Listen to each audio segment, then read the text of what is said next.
apan mipakita una ngadto kanila sa Damasco ug dito sa Jerusalem ug lukop sa tanang mga dapit sa Judea ug unya ngadto sa mga Hintil aron sila gayod maghinulsol ug mudangop ngadto sa Dios.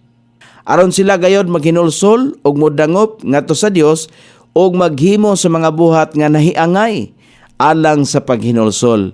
Kini day paghinulsol dili ni sayon, dili basta-basta ni usa ni ka seryoso nga butang nga himuon sa tao. Dinhing dapita gisaysay ni Apostol Pablo dinhi kay dihang gidakop si Pablo ang istorya ni ba sa dihang gidakop siya kay nagsangyaw siya sa maayong balita, nihangyo siya nga sa dili pa kamo mo balhog nako sa bilangguan o dili pa kamo muhimo o sa ilang pagkabuhaton tugote sa ako sa pagsulti niini. So iyang gisulti kung atong sugdon sa verse number 1, iyang gisulti nga kung giunsa siya nga iya ang na-encounter si Jesus Kristo nga na-convicto ang iyang kasing-kasing nga mihimo sa paghinulsol.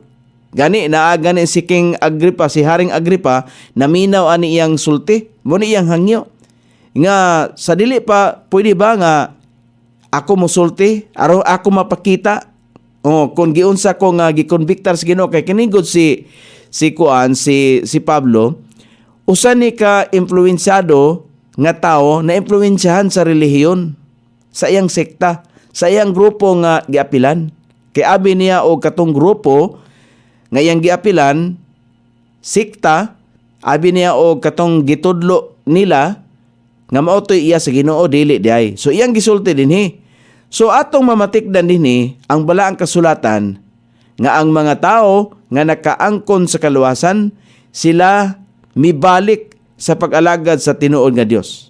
Kay gikan sa pag-ampo og mga Dios mibalik sila ngadto sa tinuod nga Dios. Munay tinuod nga paghinulsol.